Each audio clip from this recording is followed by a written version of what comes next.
Hello, good people. My name is Muhereza Kyamutetera, as usual. For those of you who have issues pronouncing the name Kyamutetera, the name is Cham. It works in very many ways for me, but that's a story for another day.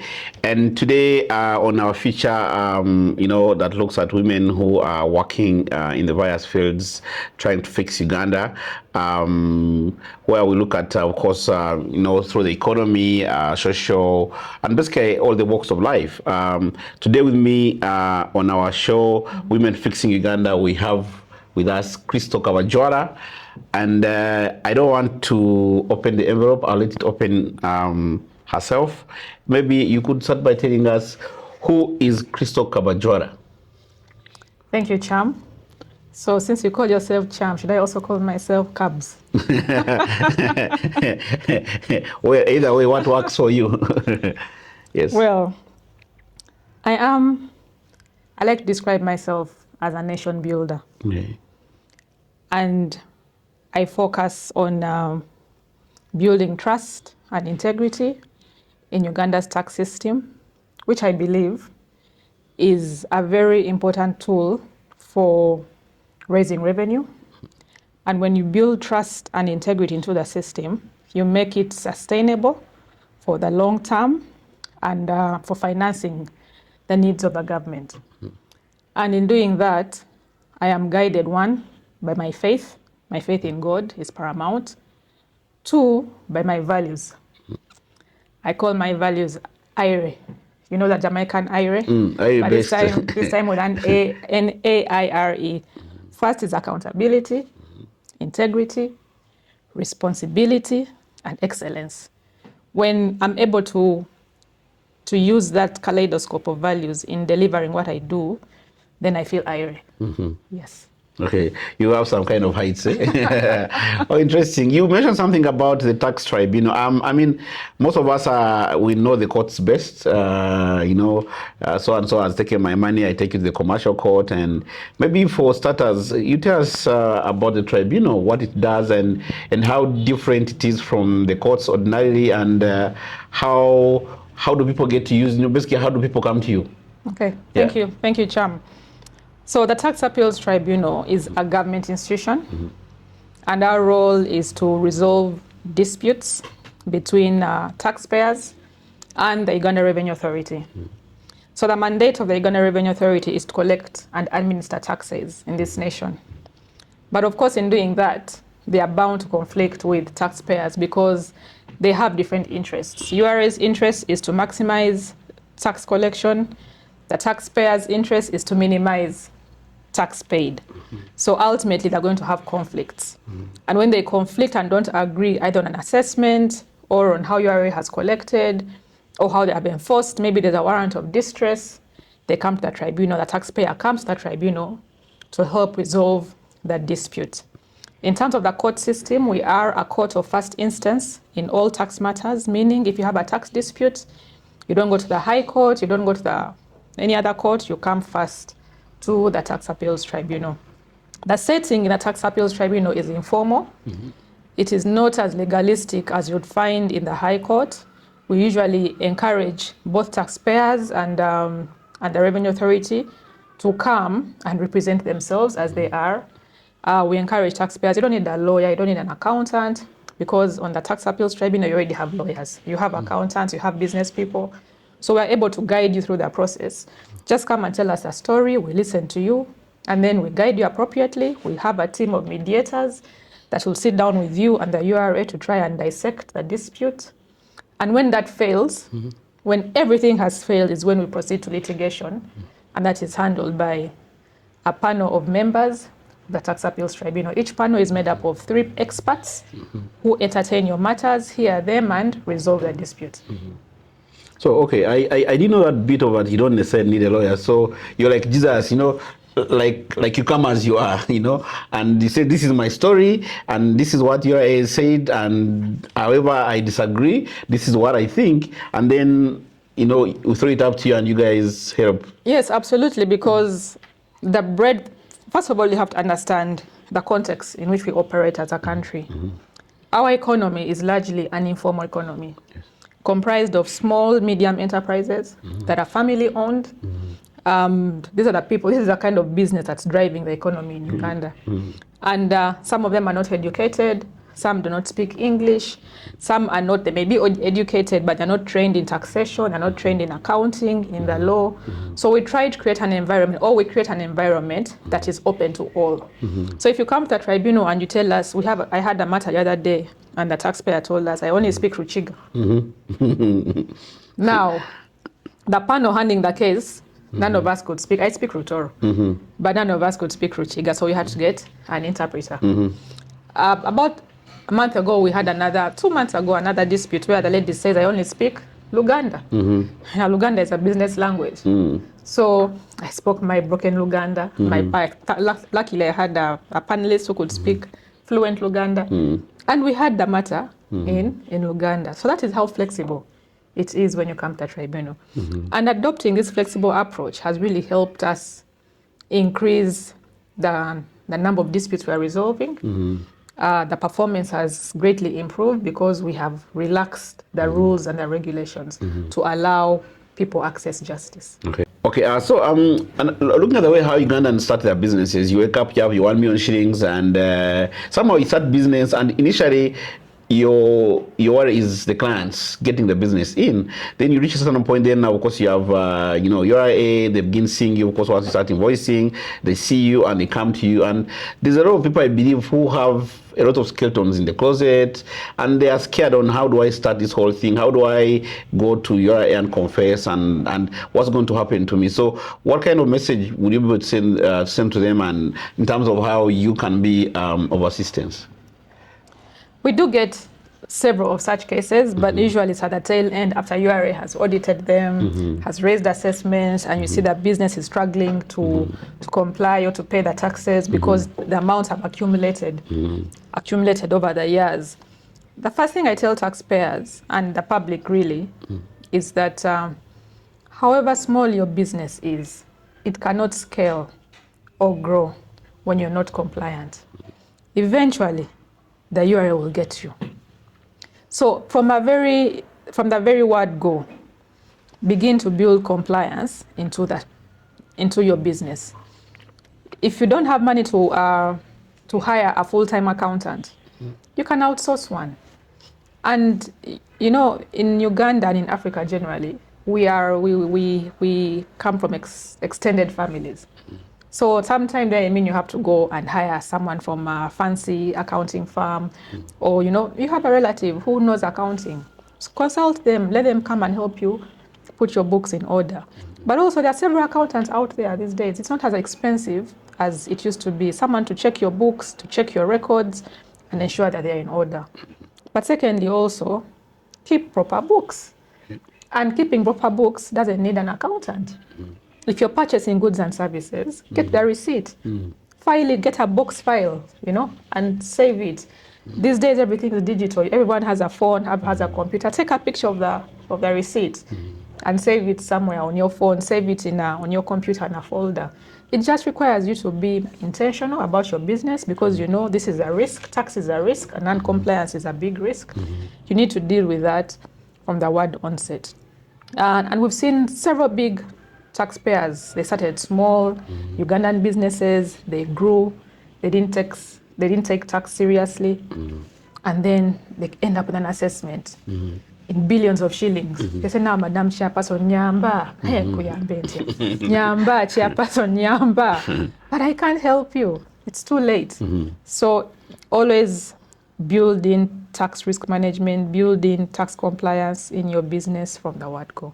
And I think this is also a call to the professionals, the lawyers, the accountants. There's a lot of sensitization we need to do out there in the market. You shouldn't only be in business to make money. Give back. Give back. Go downtown and run a campaign. Don't only leave it to the URA. You can also do it as a professional. Okay, interesting. By the way, there's a project we're working on as CEO Magazine, the Center for Tax Literacy. At some point, I guess we'll be having a conversation. We're trying to leverage, the internet and pass on basic information. And I think for me, it helps, basically from what you say, that every day from when you start, act like URA is going to catch you, Yes, because it will catch it you will catch anyway. you. Because with all this digitalization, everything is happening online, so there's no way you're going to run. So act like URA is going to catch you, and I think things will get better. So I think that's a good piece of advice. Maybe before we get we go on, I think you didn't obviously you were not born at the tribunal. So you tell us, how did it all start, and what drew you into this legal and tax space, and what keeps you going? It's interesting. I get that question all the time. How did you end up in tax as a career? And I always tell people that I didn't choose tax as a career. Tax chose me. And well, actually, I have got, by the way, my mom used to work with the Uganda Revenue Authority. Oh, okay. But she worked as a secretary, a lowly secretary for a very long time, until she retired. And she'd come home talking about her bosses, so and so, and the way she respected them and held them in awe and all that. And then sometimes she talked about her work. But it never really occurred to me that I should also pursue a career in taxation. I went to law school. I remember I offered taxation as one of my options in Makerere University. But again, it was, in school, are you really thinking seriously? You're not really thinking seriously. But then I went on to study my master's, and I had applied to study human rights law. But when I got to the university, that's the London School of Economics, I fortunately or unfortunately for human rights, I walked into the taxation class. Like lost? Lost. I walked into that taxation class. Yeah. And it had me at hello. I never left. And that's So you just stumbled into the class? I stumbled into the class, and that was it. I don't know if you watched a movie called Jerry Maguire. Have you watched Jerry Maguire? No, I don't think you're a movie person. I like acting movies instead. But there's a scene where Renee Zellweger tells Tom Cruise that you had me at hello. So it's the same thing with taxation. I got into that class and I got hooked. Yeah. You're acting like those early age explorers. I'm told whenever they would get lost, they would say they have discovered something. So you got lost and then discovered this. You make the most of any opportunity that comes your way. So. And of course, before you went to the tribunal, I used to follow you at Price Waterhouse, and maybe tell us the whole story outside, like from school and how you grew up. And I mean, I'm sure you see, there's a lot of people out there who look at, and I think there's this whole thing they say, especially with the Gen Zs, they look at people like they want to arrive very fast, like they look at you where you are, and they think 3-4 years you are there. How did it all start? People want to know, like were you an ordinary child, were you a planned kid? No, not a planned kid at all. Yeah, how was it all, and eventually how did you get to Price Waterhouse, and Oh, that's a long story, but I'll try to keep it brief. Yeah. Well, I grew up. My childhood was interesting, and bad interesting, not nice interesting. Because I grew up, my parents separated when I was maybe 3 years old, 4 years old. I remember my early years, about 5 years, my mom wasn't living with us. She had left. They'd had disagreements with my dad. So from 5 to 10, I was raised by my dad and my stepmom. If you know family dynamics, stepmom issues, whatever, it wasn't a good childhood. And eventually, a decision was made to take us to our mom. So from P7 onwards, I lived with my mom. My mom raised us from the time I was 12. My younger sister was 10. And she didn't even have a job at that time. I don't know how she coped looking after us without a job. She had gone back to study by a mature entry at Makerere University. And when she graduated, she found a job after like 3 years or so with URA. So there was a huge gap of a period when you actually lacked, where you didn't know where the food is going to come from the following day. You didn't know. But one thing she always told me, because I was her firstborn, Crystal, I don't have much to give you. You can see what I earn. She'll bring the money and put it at the table. Firstborns. You carry the burden for the whole family. Deputy parent. Yes, deputy parent. She brings the money, you plan for it. It's very little money. It can't even, buy meat. You couldn't have meat, And then she'll tell me, you have to work hard. We don't have godparents. You don't know big people, but you will succeed. And that's what carried me through school. I went to Nabisusa Girls School, and I still have my friends from back then, many of whom supported me while I was at school, pocket money, because my mom couldn't give me pocket money. It was always very little. I remember she would come to school to visit me with bananas. In a week, the bananas are gone. Yeah. You know, they have ripened. Yeah. Yeah, but you had friends who looked after me at school. And thank God that I was studious. Like, I would study and focus, and I was an excellent student. And I remember when I was preparing for my S6 exams, even though when I was in S5 going to S6, I wanted to become an economist. That was my dream at that time, because I was really good at economics. Yeah. And then my headmistress said, "Oh, Mrs. Lubega, no, Crystal, you're going to apply for law school. You're one of my best students, so you have to go to on government sponsorship to study law." So the jump form, they used to call them jump forms. Yeah. Yes, they were filled. They even watch what you're filling in. First choice, law. You're not going to put first choice as economics. Yeah. You know? Yeah. So that's how I ended up in law school. Got my first choice, went on government scholarship to study law, and I'm eternally grateful for the government, because without the government, I would not have had an education. Yes. So went to law school, excelled at law school.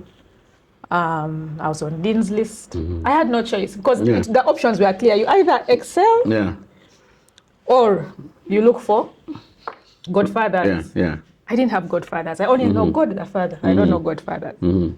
So that was my journey. And after university, I got a scholarship to the London School of Economics. Oh, straight away? Straight away, after LDC, because you go to LDC, and again, UK government on behalf of the government of Uganda. I'm a beneficiary, by the way,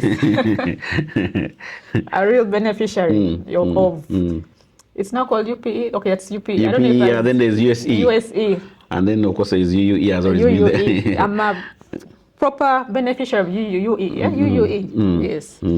So I'm blessed. I've been blessed to have a good education, a good career, for the opportunities I got to study for free. The other opportunities have since reduced. So I'm always beholden.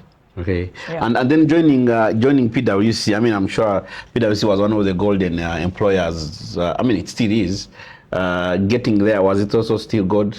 Of course. By the way, I didn't do a proper interview. I think at that time I was in the UK, I was writing my dissertation. Yeah.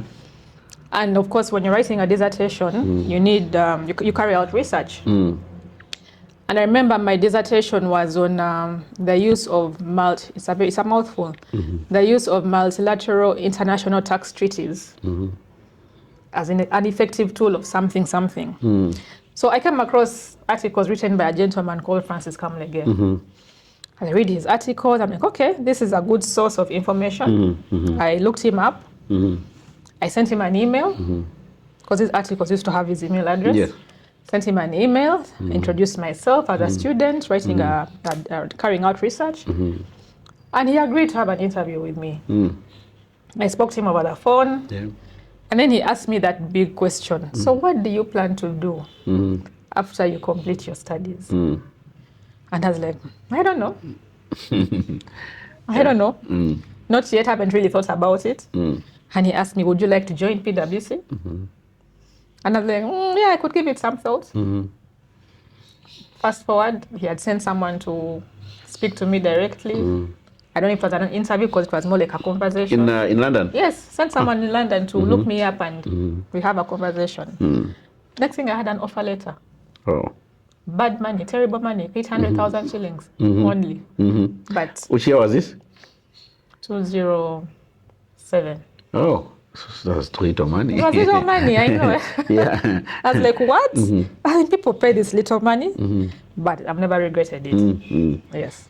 Right. I always tell younger people these days that you need to choose purpose over money. Yeah. Evaluate your job offers. This job I'm taking, will it be meaningful 10 years from now? Yeah. That is why I accepted 800,000. Yeah. And so you left London, came straight and left started London, work here? Came to Uganda. I joined PwC on the 3rd of September 2007. came and started working. Okay. And I think I came like on a Sunday and Monday I was in the office. Wow. Yes, began my career, met my boss, my peers. But I thank God for the opportunities that I was given while there, because in 2 years' time, because I joined in 2007, in 2010, I was then seconded to the UK office to specialize. Again, back to UK now, back to the UK. Yeah. To specialize in international taxation and transfer pricing. And that is how I now became a specialist. Kemeka. I mean, it's interesting, and I mean, I've had a conversation with Francis himself, and I mean, he was also in the UK. He did what he did, joined PwC, and came back home. At the time when most people, I mean, they'll be like, once I get out of Uganda, Uganda, you're not going to see me again. What made you come back, and especially even for a salary that was not as very exciting? You know, that temptation is always high, whether to stay outside countries or come back home. And I recall when I was leaving, Francis told me that you'll be tempted to remain behind in the UK. But you always have to ask yourself this question. Do you want to be a big fish in a, did you call it a big fish in a big pond? Or Small no, fish do you want to be a small fish Mm-hmm. in a big pond or a big fish in a small pond? I thought about that question. I didn't know what he meant until I went to the UK to work. And you know, when I was in Uganda, you were excellent, you're one of the brightest. You left Makerere University with one of the best top of Dean's list. Your career has just been, you know, then you move to the UK and you are just a statistic. Amongst the so many. Amongst the so many. Not only are you a statistic, you are a black statistic. I remember I was so depressed, like the first 3-4 months. And for me, the decision was so easy. But again, like I told you, the government of Uganda paid my school fees at university. I was on scholarship. Every fiber in my body could not make that decision to remain behind because I knew I could make a difference back home, even at that young age. And I recall when I completed my secondment, the offers came. Yeah. I got offers from the other big 4 firms in the UK. It took a lot of self-discipline to reject those offers. Okay. Much better money that was being offered Their side. in Uganda. But there's a reason why God placed me in Uganda, not in the UK.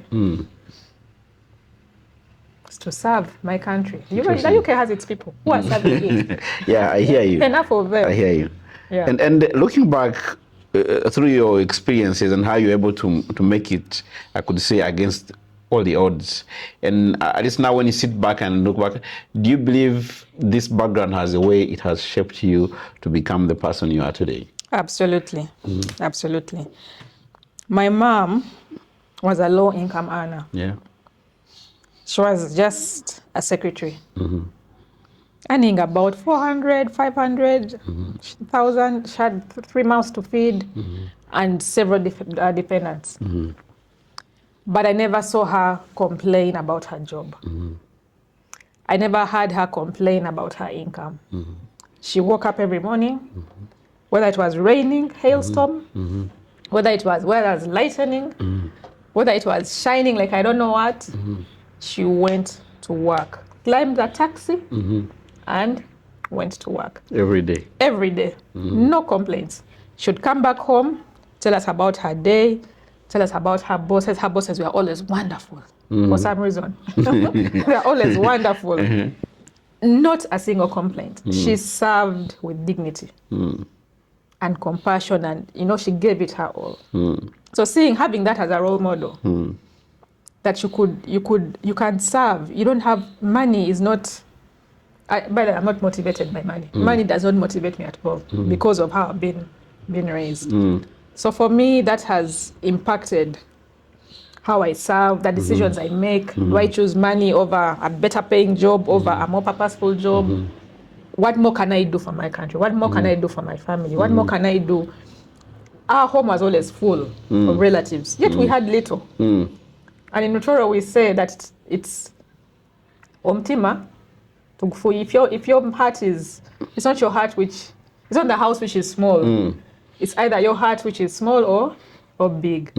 So we always had a rooms full of people, sleeping everywhere on the sofas, what, you know? So for me... I think I wonder, when you look at that, I think most of the families that were raised in the 80s, 90s, especially like people came to Kampala in the 90s and even the 2000s, and I believe there's still more who are like that. There is that sense of, you know, because if you just had one relative in Kampala, that relative would be like the address of everybody. And somehow people were in Kampala. I feel, do you sometimes feel like that bit of the Ghanaians is like going away bit by bit? You have a lot of people now who everybody keeps to their own. And in Kampala, when you get robbed and somebody makes noise, everybody goes to lock their doors instead of going out to help. Do you sometimes feel like Ugandans are beginning to become different? Of course, times have changed. The wall fences are higher than the roofs. We are all locked up in our gated communities, gated houses. So naturally, you're closing people out. But also, again, it's a function of the development we are seeing, and that with that comes crime, people being fearful. So I grew up on Bukoto Street before I went to move to live with my mom. And in Bukoto Street, we didn't have wall fences. Yeah. You just walk into each other's compounds and building, and houses and the like. But times have changed, and also those days people would migrate from the village to your home. They had one relative in Kampala. These days, everybody has left the village. Everyone is in Kampala. So everybody has an address somehow, somewhere in Kampala. When I go to the village, I'm amazed that you only find old people. I go check on my dad in Fort Portal, and there's no one around. All the young people have gone to Kampala. So it's now it's flipped. That you have more people in the city and less up country. Yeah. So your job at PwC, and I mean, at some point I started seeing your articles in the papers. And is there a point where you reached and you felt like, okay, now I think I am past the hustling stage. Now I think I have arrived somewhere, and you started feeling a sense of leadership. Like, I think now I'm a leader. I need to rise up and start, impacting my communities more. Or did that occur to you? You just freestyle up to today? I think earlier on, from the word go in my career, one of our values at PwC was leadership. And we're always told you have to lead yourself and to lead before you lead others. So I joined PwC when I was 23, 24 years old. If I now work backwards. And imagine, and I left 16 years later. So imagine for all those 15, 16 years, you're hearing the same thing. Lead yourself, lead others, lead yourself. It becomes part of your DNA. It's wired into you. I don't ever recall thinking of myself as an employee. Never have I thought of myself as an employee. Perhaps others did, but I didn't. I was always told you have to lead yourself. If your neighbor doesn't turn up to work the following day, give them a call. What's happening? Why are you not in the office? Oh, I feel sick. Okay, so what work were you supposed to do? You get their work and you add it to your pile. You do your work and you also do their work. So there's never a sense of, I'm an employee, she hasn't turned up, none of my business. No. Yes, and that has been pretty much wired into me. Now, writing the articles, I'm sure like every job or every work you do, you have your ups and downs. So there's a time, especially during the COVID period, because I began to write mainly during and after COVID, where you begin to reflect and you ask yourself, okay, the airports are closed, the roads are closed, you need a permit to drive. At some point, they even told us you cannot exercise on the road, stay in your homes. So you have to sit home and think. So we spent a lot of time thinking. And you begin to ask yourself the difficult questions. Is this really it? What more can I do? How can I be more impactful? And again, we're always encouraged to think about those things. How can I be more influential? How can I reach out to a wider audience beyond the ordinary, beyond my workmates, my family, and my friends? And when the economy opened up, I said, okay, I need to do things differently. But also a lot of the time we have opportunities that we don't maximize. Many of us look at our jobs as it's just a job, something that puts food on my table. But when you switch and flip and begin to look at it differently as an opportunity to make a difference, then you start approaching it differently. And that's what happened to me during COVID. And hence the change, what you saw as the trajectory into writing, taxpayer education, and the like. And I've always wanted to ask people, personally, I think the place I've worked longest was like 7 years. But like when someone says they worked in one place for 16 years, like that's like forever. What does 18 years for me, I think, 17. What does it, and reflecting now, what do you think it takes for someone to, and I mean, it has to be either, I believe the factors that have to do with the person, but also to do with the workspace, that they are in, especially at a time when people are struggling to keep people. What are some of the key things that you could, looking at yourself, learn, and maybe from an advice point of view, that leaders can be able, because they also say people don't leave jobs, they leave bad leaders. So how can you advise leaders out there in terms of keeping people longer? Anyway, like I told you, my mom worked in the URA all her life. So I never complained. Never complained. So I already had that template. And I was wired that way. But also, where I was working gave me opportunity for growth and opportunity to learn, to be taught, and to teach others. So for as long as that was available, I could grow. I mean, I went on secondment to the UK for 2 years. Which organization offers that?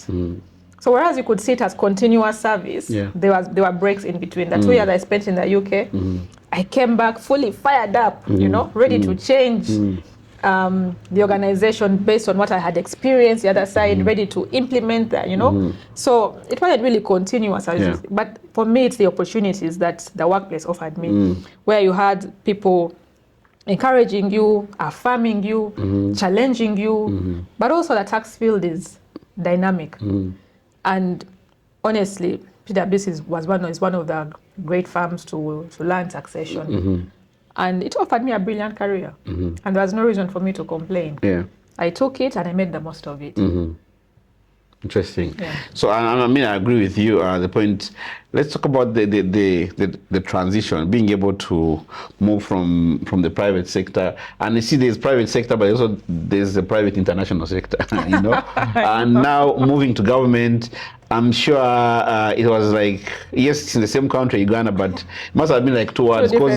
So the transition, how was it? And for starters, how did you even, because, I'll speak for me. I was here thinking, now that Francis has left, I think Crystal looks like she was on who next. So she's now going to be, maybe not the account head, but at least in terms of being there and leading the tax, the tax practice and shining like Francis used to do. And then I had the news that the switch had happened. How did it all start, and how was the transition like? Cham, your questions are deep. It helps to inspire other people who are looking to take on your job after you. The Bible says that man plans, God disposes. You can make all the best laid plans in life, but God always has his plans. And yes, I thought I would I'd conclude and die in PwC, by the way. I knew I was going to make partner. I was on track for partnership. But again, like I told you, COVID changed everything. When you begin thinking about more impact, more inspiration, more purpose, more of making a difference, the decision was easy.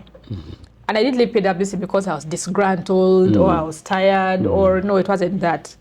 It was the opportunity to make a bigger difference. I always tell people that PwC has the best and brightest. They can, in fact, when I left, they replaced me. They got people to do, They didn't miss you a lot. Of course, I hope they missed me. Yeah. But they have resources. Now, I looked at government, on the other hand, as a platform where I would be able to make a bigger difference. And with the kind of skill sets I have, and my background, I thought I would be able to make a difference in government and take our tax system to a different, to a different level. Yeah. So for me, it was an easy decision. How did I get in the tribunal? The opportunity came to me. I received an email telling me I had been nominated. Oh. Somebody nominated me for the position. So it was good. I've told you, I have been consistent, Cham. I do not have godfathers. I do not have big aunties and big uncles. I only have God the Father. I only know God the Father. Yeah. So I got nominated for the position. I put in my papers. I applied. I was interviewed by the Judicial Service Commission. Actually, the entire time I thought it was a joke. You know, I was like, what are the chances I'm going to get this job? Because I don't know anybody. Maybe someone is using me to escort, to escort other people to the finish line. Yeah. To the finish line. I honestly thought about that. So when I got the letter appointing me, I was like, what? It's actually real. And I discussed it with my employers at that time. Yeah. And they blessed me to go and serve the country. They said, should you go and define challenges? This door is always open. You can always come back. That's how I went to the tribunal. I'm happy to be serving my country in the Tax Appeals Tribunal. So, but I think you are still a planned kid, but it was God planning for you, God just without you, me, without your knowledge. Yes. But and there's something I've said that, and I think I said it on Twitter, and people, they came at me, but I was like, I think the problem of unemployment in Uganda is half as it is also a problem of lack of employable skills. Because also sometimes people go to their jobs, they don't give it their best. Yeah. And so I believe that, yes, all these opportunities came to you, but there must be some certain things that you are doing right eventually, because God just doesn't come. I mean, no, it doesn't. Why did you fall on another person? So I believe there must have been some preparedness on your part, showing up every day that you get to be recommended for all these things. So is it something that you've had a chance to reflect on, and maybe if you are called to, and I mean, I follow you, I see the other day you had KIU talking, and if you're addressing a masterclass of young people, what would you speak to them about excellence? And I mean, it's one of your values, like you like you mentioned. Because I think excellence is a very important thing. That what would you tell young people? Actually, not even young people, even old people, because I see a lot of people who are doing things half-heartedly. Yes, it's an interesting question. Like I told you, I am the firstborn child of my mother. And I tell people I suffer from firstborn syndrome. As a firstborn, you're supposed to be a role model. Butter shouldn't even melt in your mouth. Yeah. So from a young age, I had to lead. I had to be an example to my siblings. I was a co-parent with my mom, deputy parent. So somehow life just aligns you that X is X, Y is Y. You do the right thing at the right place at the right time. So that is the advantage that even my sisters, my youngest, my siblings didn't have, because for them they could play, they could go to school and get a bad report and it was okay. For me, that option was not available. But that said, one of my values is excellence, and for me it is rooted in my faith. Yeah. I tell people that the God we serve is a God of excellence. He's a God of structure. He's a God, he created the world in order until the seventh day. I know there's a tendency, the audience may be rolling their eyes, here you go again, preaching, blah, blah, blah. But that is the truth. It is the truth. So if I am a Christian and I believe in God, why not model who he is?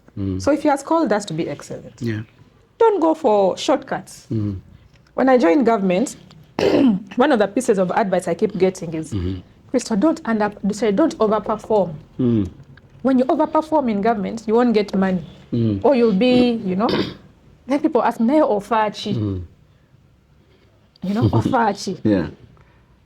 When I having come from an accounting firm where funds are not just used anyhow, you try and manage and work within a budget. You try and, then people ask you, is it your money? Where are you? Where? Or fetch, is it your money? But for me, it's that spirit of excellence, that culture of excellence. To do the right thing, to do it to the best of your abilities, by the way, without expecting reward or recognition. Now that one's from my mom. You don't expect reward, you don't expect recognition. But it still comes somehow. You have to do it. Yeah, if it comes, it's the icing on the cake. If it comes, it's the icing on the cake. But by the way, you'd be surprised that what may seem excellent to you, to another person, it is not good work. They'll say, even this interview, people will be complaining, Raga. You hear them making such comments. She's too much. I get that all the time. But you have to be true to your values and true to yourself. So that's it. Very key. And there's something you mentioned about God in the workplace. And I was talking to a number of leaders recently, and it's a subject I had not thought of being very important. Like I talked to the CEO of MTN, and she was telling me that, you see, as a CEO, everybody's looking up to you. Everybody's drinking from your cup. And when your cup, when your cup runs empty, you don't have, so you always have to go back to God to fill your cup, because it's like sometimes we even make decisions when we also don't know what's going to happen, but we're like, given the option that we have, let me make this decision and I leave the rest to God. I don't know, how has God been, how in like daily life, has God been helpful in terms of leadership and helping you to take certain decisions? I'll take you first to our motto as a country. It is for God and my country. It sums up, it sums up everything. Do it for God. Is this aligned with God? How would God view it? And then the second hierarchy, the second person in the hierarchy is your country. So if anything I do goes against my God, and my country. If you ask me to do something that goes against those two, however nice or beautiful, if it's going to make me wealthy, I don't know what, I'll pass. It's as simple as that. And how do you deal with the pushback? Because we're in a world where people, and I mean, the moment you say you're a faithful person, and people start expecting a lot from you, and they put on you unnecessary pressure, and like you sometimes feel like I cannot fail even on a small thing. How do you reconcile with that pressure? Cannot fail. What pressure? I'm a man who sets my boundaries. I know my boundaries. So with whatever amount of pressure you exert, and I have been cultivating this character, because it didn't happen. My mom is a very prayerful person. And we always prayed together as a family. So from a young age, I've been taught this. It's difficult to change and turn and be something else, except if it was all smoke and whatever. And I do face those challenges every day. I mean, I work in a very sensitive office. There's a pressure from government, to unlock revenue, tax revenue. The government would be happy if all the decisions that we made are in favor of the URA. Then you have taxpayers who will even send emissaries to you.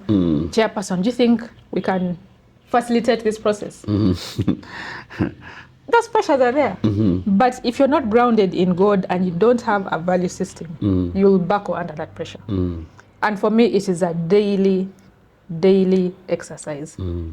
I would not, when I left PwC, they told me that door is open. We know where you're going, it's not going to be easy. Should you get there and things get hot, this door is always open. I can tell you, Cham, in the first 6 months, I contemplated going back to my old job. I couldn't understand. I mean, everything was a jungle. Someone told me, in government, you have to fight for everything. I said, why do I have to fight? Why do I have to fight for everything? There's this one is speaking to you, this one is speaking to you, the other one is speaking to you, this one is opposing you, this one. And you're like, oh my goodness, I cannot handle. But I had to go back to the source and say, God, I don't know how to do this job. You're the one who brought me here. Just tell me how to run this job, how to run this office, how to do my work. Nobody has ever given me training on how to write a judgment. I sat down with God and we wrote a judgment. And the more I did it, the better What? I got at it. So I fully depend on God. If it were not for God, I would not be in that office. I would have left long time ago. But God told me, I don't deal with quitters. Go back. Go back and sort yourself. And finish the work. So every day I have to finish. I don't know when it's going to end, the opportunity, the position, whatever it is. I saw the other day that, the cases, as you solve more cases, people are now running more towards you, and things get, the more good you get, the more pressure comes your way. How is it there? People run to us because they trust us. They trust us. They know we are fair, we are objective, we are independent. Even when a taxpayer comes and we do not rule in their favor, they'll know and understand that it was a fair process. Yeah. You may not get the answer that you came looking for, but if you read the judgment, you'll see the logic and appreciate that this position was arrived at fairly. But of course, in tax and in anything in the world, there are always two sides. The taxpayer will still not agree, and they'll go to the High Court on appeal. It's okay. Yeah. But at least you know you've gone through a fair process. Even the URA. They may not like a decision I've issued, but at least they know that it was fair. It was fairly done, independently done. You don't always have to agree. There's always a forum for addressing disagreement. You go to the higher court. So as a result, we do have a huge number of cases coming before us. And the last I checked, as of December, we had a 32% increase compared to the previous year. The cases coming your way. The cases coming our way. So there's a higher number of cases, and which puts a lot of pressure on our work, on our resources, on our people. But for God and my country. The decisions you make, I think being yesterday we're coming from Nairobi and we're having a conversation with the driver who dropped us at the airport, and we're talking about leadership, how you have to make very hard decisions. And I know the kind of decisions you make have multi-billion shilling implications. Sometimes they can close down businesses. Sometimes they can, and I'm of course working through the transition from PwC to the tribunal and trying to settle in. And I'm sure for you, every judgment that you make it has a huge impact on people's lives. Yes. What makes you sleep well at night and not get nightmares and wake up and still go to work again? Like, how have you learned to survive and live through that pressure? I think first of all, one of the values or principles, no acid test for integrity. In my former workplace, they always told us that if this thing appeared, whatever you have done today, if it appeared on the front page of the Daily Monitor or the New Vision or Bukede tomorrow, how will it look? Can you sleep at night? And it's good you ask a question, how do you sleep at night? If I have done the right thing, I will sleep very well. If I have not bypassed any process, cut anyone or what, I will sleep very well. If I know the decision I have made, even if you run the entire judgment, letter by letter, verbatim, on a spread in the New Vision or the Daily Monitor, I will sleep at night. The pressures are there. Yeah. But which job doesn't have pressure? At the end of the day, you have to be guided by your value system. If you don't have a value system, is when you're going to end up.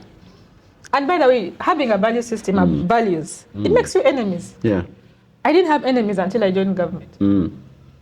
Find people don't like you, they oppose you, because you're saying, you know what, this is not right. I'm not going to do this. Yeah. But I've realized that with time, when they realize you have boundaries, people begin engaging with you based on the boundaries that you have, that you have set. I'll see them, they'll behave differently with others. But when they come to the tribunal, we have set a culture of excellence. 9 o'clock is 9 o'clock. Yeah. Our matters now, because of that backlog and in many cases, we now begin sometimes at 8:30 a.m. 8:30 a.m. is 8:30 a.m. 9 is 9 o'clock. That's it. Excellence begins with keeping time. Yeah. And respecting your court users, respecting the public who you're serving. You don't just saunter in, you know, because you're the chairperson, then you sort her in, it's 9, then you sort her in at 10. What are you communicating? Because you're delaying people's businesses. You're delaying people's businesses. It means you don't respect your job. It means you don't respect your institution. You don't respect your country. You don't even respect your children, because your children will start watching and behaving that way. Yeah. So. And then in terms of, I mean, I've been writing about the tribunal, and I've seen the transformation that has happened both qualitatively and quantitatively. I've spoken to some of the court users who are all saying that you know, the whole process has transformed, and this is against, I mean, despite the fact that the sources are not as good. There's the OAG report I saw where I said you guys have very old cars, like cars from the past century. Being able to transform this institution against the odds, and of course bringing along everybody, you have the tribunal members, the staff, and everybody else. In terms of leadership lessons learned, and some of these things probably, when you are planning out to execute them, you probably didn't think through the detail. But now looking back, what do you think it takes to transform an institution? Or an organization, for that matter? That's a good question, because and a valid one, because having come from private sector, private sector is motivated by profit. Yeah. Government is motivated by service delivery. Yeah. But the common thread is efficiency. So when I joined the tribunal, of course, to be honest, the levels of efficiency in private sector are significantly higher than that in government. So I had a choice, either to come to public sector and conform and say, we can continue working that we've been working, we can continue existing that we've been existing, or take it a notch higher. Yeah. And naturally, you'll face opposition, because people will tell you, this is how we've always done this. This is how we've always come to work at this time. Who do you think you are? Yes, who do you think you are? Yeah.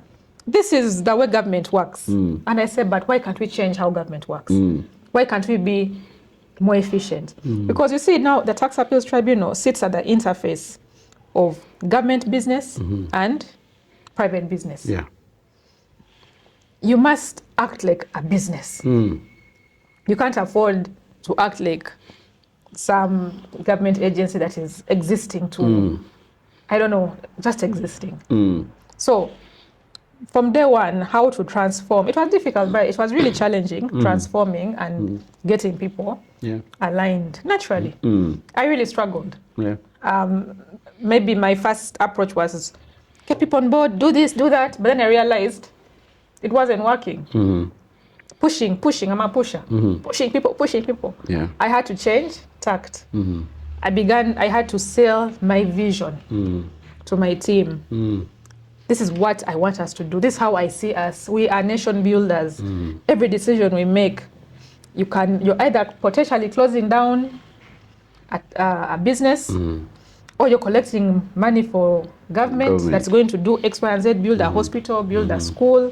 You know, you're taking the government out of debt. I had to put context to the work that we do. So that they don't look at the work they do as just a job. Just or any other just job. ticking the box. And I've seen the change. It's taken time. You know, with transformation, you won't see the results immediately. Yeah.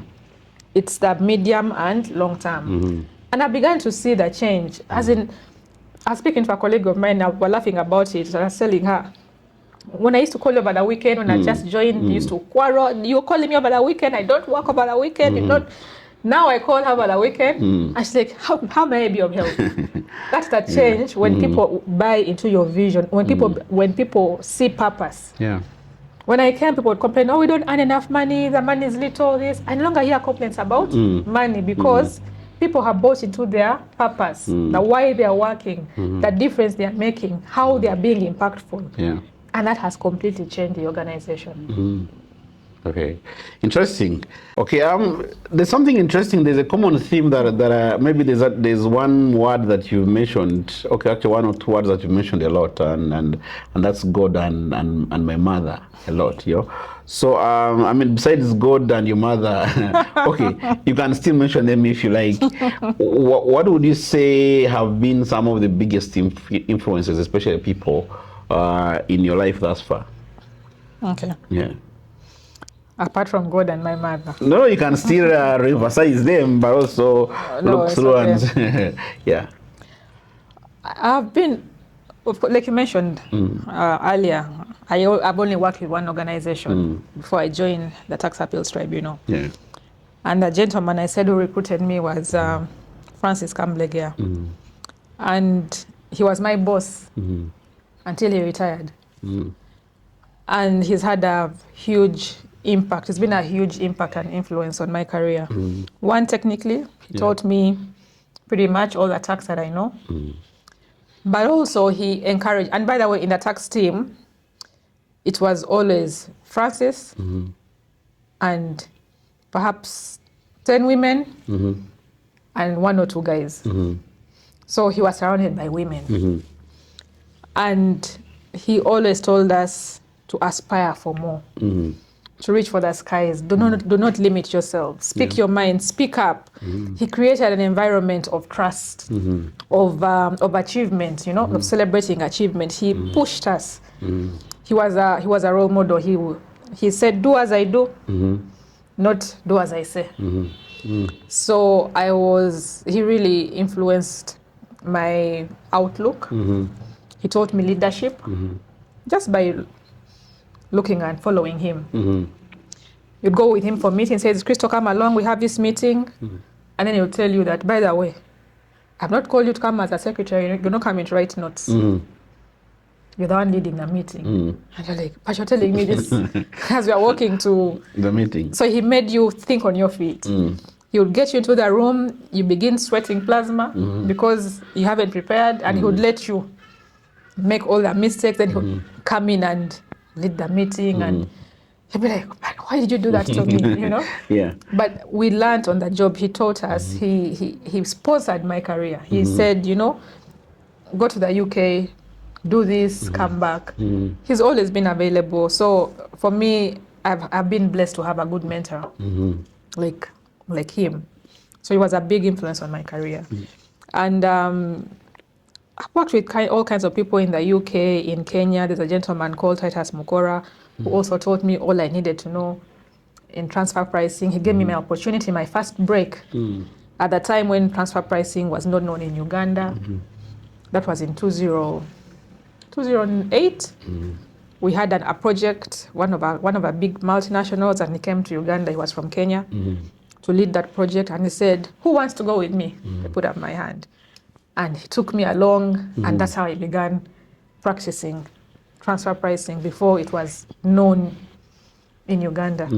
So there have been people hand-holding me along the way, mentors. Okay. And also, I volunteer with several women organizations. One of them is Evolving Woman. In fact, I was speaking to them. I had to deliver a keynote address yesterday. Yeah. There's an organization called Pillars in the Palace, and the women there have encouraged me, spoken into my life. One that stands out is a lady called Charity Biarugaba. Very simple lady. Not corporate like, I know how we work together to monitor. Oh, you did? Oh, okay. Very, very, very jolly. Very jolly, yes. And she's the person who once helped me find meaning in my work. She told me, Crystal, you're not just doing tax. She told me, you are a nation builder. And from that time, I began to see myself, think of myself, do my work like a nation builder. She's the one who called that out of me. Yeah. So, yes, there have been several people who have held my hand. I have been blessed. And because of that, I made a decision 2 years ago to give back. Okay. I ran a mentorship program for young professionals between the age of 20 to maximum is 35. I don't advertise it. I have a cohort that runs every year. The group runs every year. So every new year I have a new group that I work with to pass on all these things that I've learned over the years. And it's I feel blessed when I see people begin the program and end it completely transformed, doing different things, challenging themselves, setting goals high, So I don't advertise it. I usually tell Cham, do you have a sister who needs guidance? Do you have a brother? Do you have... But I have two people, before I forget. Now this cohort, this year in school, we're already about 15 of them. No, you can create extra room in next year. Yeah, no worries. Next year is when, yes. when this cohort graduates, the next one. And I've been blessed to have good mentors, and the only way of paying it back is also mentor other people. And there's something building on your earlier conversation about the impact that your mom has had on you. And I remember, I think there's someone who mentioned that, was it George Bush? I don't remember who, but it's like the best way of fixing a nation is fixing the families. Yeah, that's true. Because this is where leadership, starts. And people, if everybody were to emulate, their parents, then that's where things begin happening. And sometimes I worry for Uganda when I see the kind of way how we drive on the road, the way how, I had two kids who finished P7 and one finished S4, but they're also involved in getting a place in these schools. People are bribing as much as 10 million shillings to, so. And I wonder what kind of examples we are setting for the children that we are raising. But what's your perspective on the fact that leadership and starts in the family? Absolutely, leadership starts in the family. It is taught in the family. There's a tendency these days to think that your teachers will parent your children. And that's why when people go extra length to bribe and get into these schools and whatever, because they say if I send my child there, she'll be taught good manners. No, my dear, she won't be taught good manners. If you have not taught her or him the manners at home, she's not going to learn them. In fact, she will negatively influence the other students there. So yes, parenting has an important role to play in how we mold our leaders from a very young age and what we teach them. But also, the reality is, many of us come from broken families.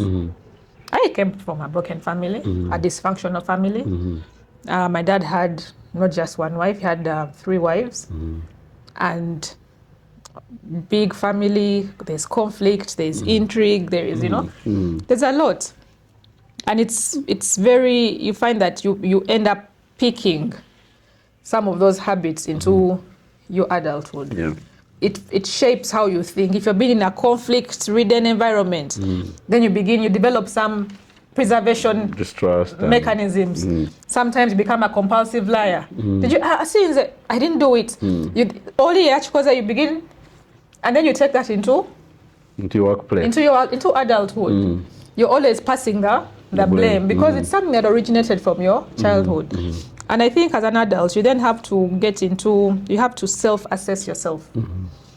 And by the way, it's a very intense process of evaluating yourself and asking yourself, what are these limiting behaviors that are stopping me from reaching my full potential? What are these habits I need to let go of? For example, when I was growing up, having grown up with a single mom, and also growing up with a stepmom, with my stepmom, I was never good enough. So I was always trying to aspire to be good enough for her. I was never good enough. Then I went to my mom. I'm the firstborn. She's too strict. So I became a perfectionist and then too strict. Now in the workplace, you then exert very high standards on others. But also you become very strict. So you have to find ways of balancing that out. You have to identify, one, there's a problem here that I need to work on. Okay. I need to balance this, to balance this out. So it's the first thing is self-awareness, because as you rise up the ranks through leadership, it's it's not about how technically competent you are. Yeah. It's about skills like emotional intelligence. And if you don't have good emotional intelligence, you have to begin working on it. It's about empathy. Can you empathize? Are you able to bring empathy to the workplace, to help people become better, to affirm them, So those are things you begin to work on if you're going to become a better leader. Okay. Yeah. Cool. I don't know if I've made sense. Yeah, I hear you loud and clear. Okay, cool. So just a while ago, you were talking about, developing and growing with a sense of accountability, not just looking around for, blame gaming and all that kind of thing. And it took me back to where we started. You're talking about your values, feeling AIRE. That's accountability, integrity, responsibility, and excellence. And I mean, like sometimes we hear these words loosely, but to you, what does accountability, integrity, responsibility, and excellence mean to you as a person? I'll begin with integrity. For me, integrity is doing what you say and saying what you're going to do. And your word should be your bond. I don't like this business of reading in between the lines. Read in between the lines. No, tell me, is it a yes or it is a no? But especially in government, everything is fluid. It can be whichever answer you want it to be. For me, integrity is my word, is my bond. If I tell you I am going to do this, I am going to do this. If I tell you I'll be here at 10 a.m., I'll be there at 10 a.m. If I tell you I am here, that is where I am. See, Oliwa Ewatufu. They say when someone tells you that Oliwa, the answer depends on, I first ask you, what do you want? So the answer depends on what you tell me. If you want to give me money, I'll tell you maybe where I am. I find that question very funny. Yeah. Oliwa Ewatufu. Awatufu or Ewatufu. One of those two. Any one of that two. So for me, that's integrity. Yeah. Responsibility is being able to withstand the consequences of your actions. Okay. If I have made an error, I should take responsibility for it. I'm not going to pass that back to somebody else. Someone else, yeah. If I have made a decision, I should accept it and its consequences. But many of us want the good without the bad. Yeah. There's always two sides to every coin. You have the good side, but should it backfire, be willing to put your hand up and say, you know what, I made a mistake. I did something wrong, and I'll do better. Okay. But also, one of the challenges I've seen why people don't take responsibility is because they work in environments where they're not encouraged, where there are going to be consequences for failure. And I see that a lot in government. People are afraid to make decisions because they are afraid to fail. Because they know if I fail, somebody's going to think about it the whole time. It is going to become my problem. Then it's going to, I don't know, do what? Then it will go to your boss. Then it will go to the other person. Then there will be, I think people should be allowed to try and to fail. I call it failing forward. Because when you learn from your mistake, you're able to. But you have to create an environment where you can allow people to take responsibility for their actions without, of course, if it's something really silly and really stupid, then there has to be serious consequences. Yeah. But when you don't let people take responsibility, it stifles innovation, it stifles creativity, it stifles ideas. One of the things I've told my staff in the Tax Appeals Tribunal is speak up. Do you think a decision you're making is a right decision? Then if you made that decision, take responsibility for it as your decision. Yeah. It may not be the best decision, but at least you can explain to me logically why you made the decision that you made. Yeah. So that's responsibility. Excellence is self-explanatory. Excellence is excellence. How do you define excellence? Doing your best. Doing your best. Yes. Looking for the best outcome. Yeah. Don't settle for mediocre, average, If you're going to manufacture a product, manufacture the best product. If you're going to give a service, let it be the best service. I always tell people I admire the drivers, the licensing, what's its name now? The guys of the driving permit, the driving permits, the new guys. Well, I haven't been there in a while, but the last time I was there, you walk into the place, you're served excellently. I was there 19 minutes and I got my Yes, permit, 19 minutes, you've gotten your service, you're out of there. And I tell my staff in a tribunal, why can't we be that? When people come here, they should know what they're going to expect. There should be certainty of service and of treatment, and so that is excellence. Yeah. Accountability, being able to explain to people what you did, why you did what you did, and how you did it, and what the outcome was. Be accountable for the funds you're being given. Be accountable for the decision. Go and report. There has to be, and one thing about accountability, it requires you to be humble because you have to report to somebody. You're reporting either to your line ministry or your boss. You're reporting to the public, who you serve. You're reporting to your stakeholders. So be accountable to them. And for example, in the Tax Appeals Tribunal, when you look at our act, there's no provision that says the tribunal should prepare a report to the minister every quarter. But because I value accountability, I prepare a quarterly report, or I prepare a half-year report. I prepare a year-end report, despite the fact that under the law, I am not required to prepare one. But I do it because that is my accountability, my value. And that's also the values, or part of the values of the Tax Appeals Tribunal. We have to be accountable. And then how do you, there's one thing I've found, and part of, and like you mentioned, there is being able to make hard decisions. I think I've heard people say that Ugandans were nice people, were warm people, but I think in there also lies the weakness. That sometimes there's a joke that if a Ugandan wants to say they don't like you, they'll not tell you to your face, they'll be like, I don't like your shirt, So how do you communicate those hard decisions with empathy, but at the same time be able to deal with things the way they are? What are some of the tips that you could advise leaders that they can pick in terms of, because at the end of the day, especially when it comes to your end, like, with tax justice, you have to say things the way they are, hard as it is. So how do you deliver that and still be able to sleep and be fine? Well, I'll begin with the hard decisions before I move to empathy, because one flows out of the other. Yeah. So hard decisions, remember I talked about boundaries. I have non-negotiables. Yeah. When it comes to excellence, I don't negotiate. When it comes to behavior such as bribery and corruption and whatever, I don't negotiate. For me, those are non-negotiables. I don't take bribes, I don't receive them. Non-negotiable. So I have non-negotiables.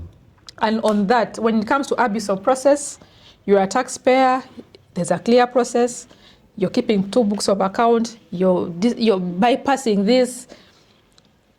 I don't tolerate that. That's one. So I have non-negotiables, and they are clear. At least most people who engage with me, they are clear. They know them. Oh, you'll get to know them. When you cross the line, you'll get to know. For this one here, it's it's not negotiable.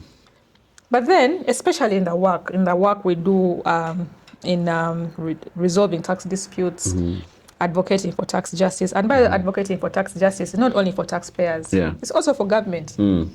It's both ways. Yeah.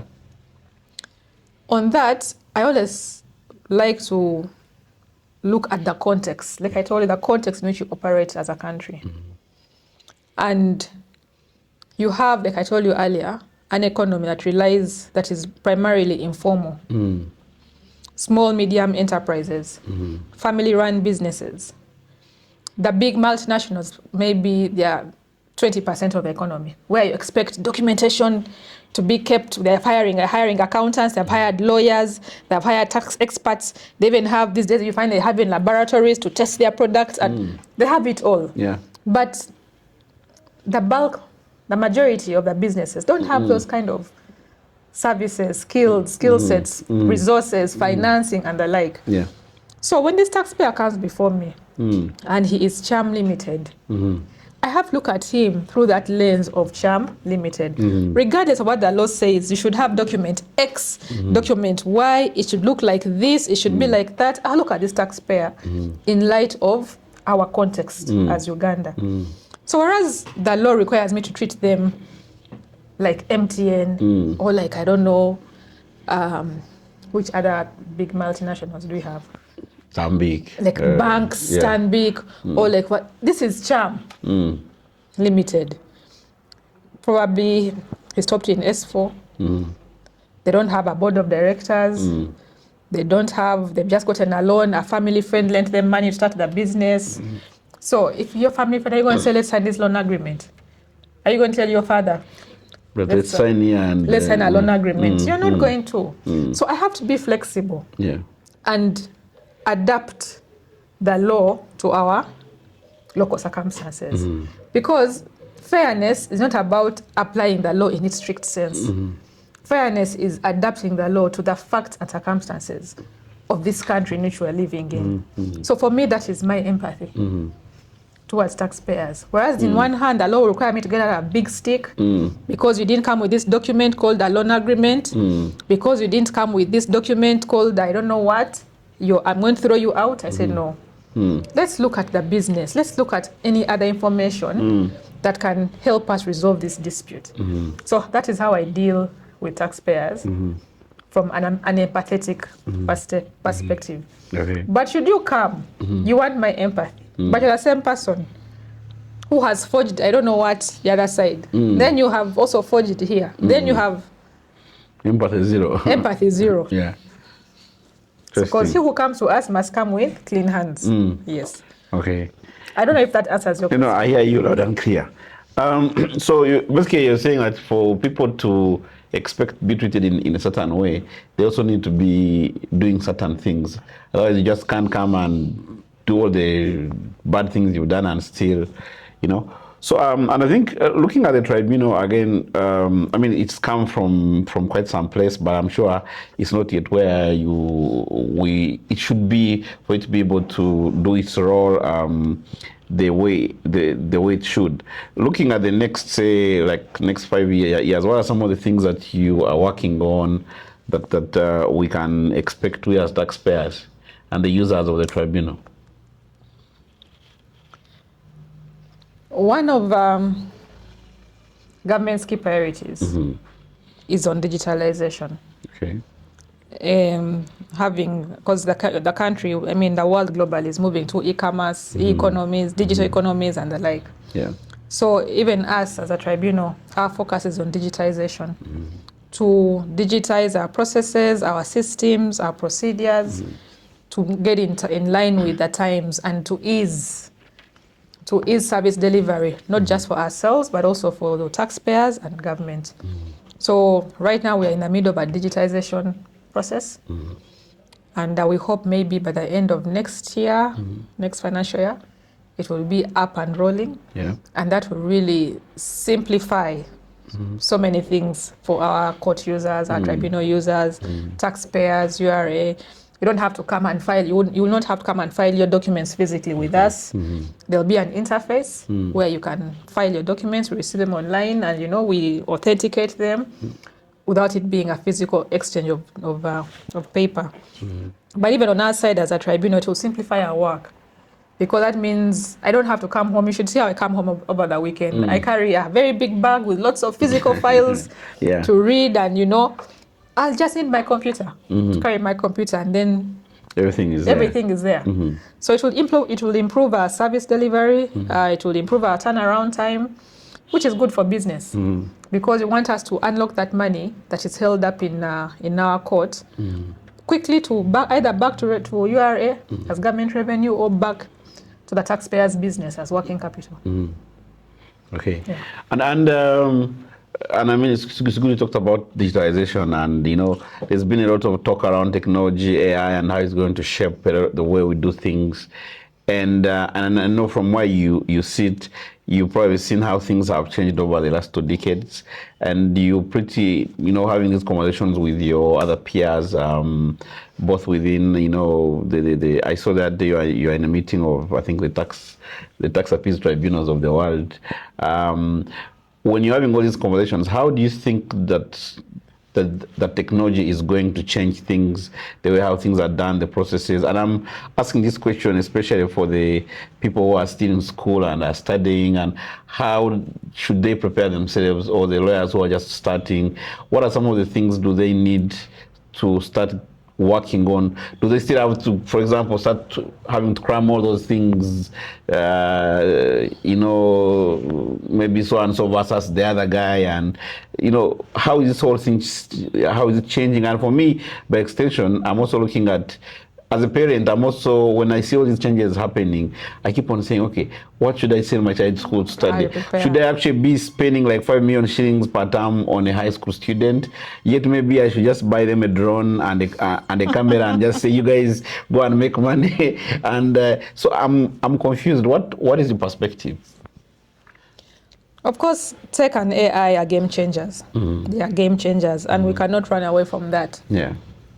And it's important that we are continuously assessing our digital fitness. Just like you run and you have your digitally, your feet as a human being, can you climb that hill with your lungs not popping out?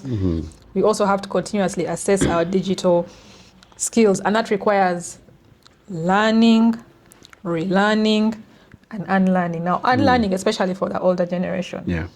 Because the way we are headed now in the tribunal, once we roll out the platform, what happens to the law firms that are used to filing paper? Of course, we'll have to do some stakeholder engagement and sensitization and all that. But it means people, if not been using a computer, you have to learn how to use a computer. Yeah. You have to learn how to file, how to use an application on your phone. And I believe most people now know how to do that. But then you have to take it to another level. Because now in the tribunal, once you get that platform, you have to now learn data analytics. How do you do data analytics on that computer to be able to look at your dashboard and bring out data in a meaningful way to generate for your report that you can then use to engage with your stakeholders? That requires you learning new skills. New skills, yeah. And I tell people that this information, these new skills you are learning, that web is full of all this information. There are so many platforms where you can access free learning. Invest in yourself, spend time to learn these things, learn data analytics. But for you to learn data analytics, it requires you to have a good knowledge of Excel. So begin by learning Microsoft Excel, because that is the foundation for some of these other things. So now for the ones who are in school, the children and the like, they have to learn to move with the times, coding. Where I used to work, because they hired a best and a brightest, everybody comes and they have a they have a first class degree. So what would separate you from the other first class? It is these extra things. I can code, I can use Python, I can use I don't know what. I have done Cisco, whatever. I have done, then you say, oh, this person is a fit for my company because they are looking to the future. Because these are the skills I need for the future. Yeah. So if you have children in school, make sure they learn these basics, because now they are, just like maths and English used to be the fundamental subjects. Now you need to add technology, and computing, things, robotics, AI. They are game changers. So the earlier we adapt and adopt these things into our work systems, our work processes, into the country, the better for all of us. Okay. And for us, the parents, what choices do we have? We just go with the flow. You unlearn. I told you, there are free courses. You're on that computer in front of you. Just Google, go to Coursera, go to EDX. There are free courses. Even if you pay, it's maybe like $10 for a course. And you teach yourself. Okay. And I mean, we've talked a lot of SIA things and tax and what. I don't know. Who is Christo outside work when you are not being your chairmanship in the tribunal? Who are you? What do you do? How do you spend your free time? Free time? If you have it. Well, I have a hierarchy. And it really helps me live a balanced life. One, God first. Two, my family. Three, my work. Then everything else. So if my work conflicts with my family, I'll choose my family. Because your family is number two. It's number two. It takes priority over work. But now to ensure that the two don't conflict, that is why I have to wake up in the morning at 5 a.m. If I wake up at 6 a.m., I may not be able to meet these two obligations of God and family. So I wake up at 5 a.m., begin with God, get my children ready for school, take them to school. I know then after that, go to work. I know these days in our workplaces, it is cool. You have to be in the office by 7. I don't do that because 7 a.m. is when I'm taking kids to school. So I don't care if you say this chairperson comes to the office at 8 a.m. My children come before, because when that job goes, I still have to come back to my family. So they come first. Never mind that they say that, "Mommy, your work is boring." Yes. They will understand. Yes, I take them to the tribunal to attend some of our court sessions, and they say, "Mommy, your work is so boring. When I grow up, I don't want to be a judge. You spend a whole day listening to people and watching the TV. They call it a TV. The Zoom Teams." Yes. Okay. But so for me, that keeps me balanced. How do I spend time outside work? It's primarily with the family. My spouse needs time, my children need time, and my friends need time. So they don't really have fancy things to tell you. I go bird watching. If I'm go bird watching, I'll go with them. And I don't think they'll agree to go bird watching anyway. Or tell you I go, I don't know, doing what. We take family trips, take road trips. We shall all go as a family. So that's what keeps me going. Okay, and is there anything that you wanted to stress that you think we could have forgotten? It's been a long interview. Well, even its longness, there can always be things that you've forgotten, and you know, maybe as a closing shot, some word you like to give to leaders out there in terms of all these many years, what you've learned about leadership that you'd like to send out there as a closing shot. I think what perhaps I'd like to focus on is our tax system to begin with. Looking from where I sit at the Tax Appeals Tribunal, what is constantly before me is a breakdown of trust. A breakdown of trust between taxpayers and the government. Taxpayers don't trust the government doesn't trust taxpayers. And that is not a good place to be. And that is why, as a Tax Appeals Tribunal, we don't just resolve disputes. We build trust and take it back into the tax system, trust and integrity.